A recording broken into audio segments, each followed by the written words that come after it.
అబ్బో కోపమే. అక్క ఈ వేడికి చాలా వేడిగా ఉన్నట్టుంది. సరే మమ్మయ్య ఇచ్చింది కదా మనం తిందాం పట్టు. అన్ని నేనే చేసుకోవాలి. అక్క బోర్ కొడుతుంది, డబ్బులు సినిమాకి వేస్తాం. అరే ఇంతవరకు టీవీ చూస్తాంటి కదరా, మళ్ళా సినిమా ఏందిరా? బోర్ కొడుతుంది. ఇంట్లో దేవుడు ఉన్నాడని గుడికి పోవడం మానేస్తాం అక్క. తిక్క తిక్క డైలాగులు చెప్పినావు అనుకో తుక్కు రేగొడతా. ఓ రాంగ్ లైన్ చెప్పినట్టు. నువ్వు గమ్మనుండనా అక్క? ఇయ్యక్క ప్లీజ్ మా. పుణ్యం కట్టుకోక్క. సర్లే అవల్ డబ్బా ఉంది కదా, దాంట్లో ఉంది తీసుకోపోండి. థ్యాంక్ యూ మా. దీనికేం తక్కువలే.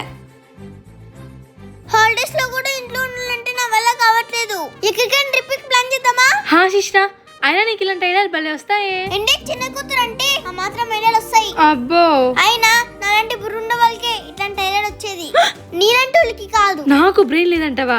ఏం మాట్లాడుతున్నావే? పిచ్చి పిచ్చి ఉందేమన్నా? ఛాయ, ప్రతి చిన్న చిన్న దానికి కొట్లాడితే ఎట్లా? ఏదో ట్రిప్ అన్నారు కదా, దాని గురించి ఆలోచించకుండా ఓ కొట్లాడేస్తున్నారు.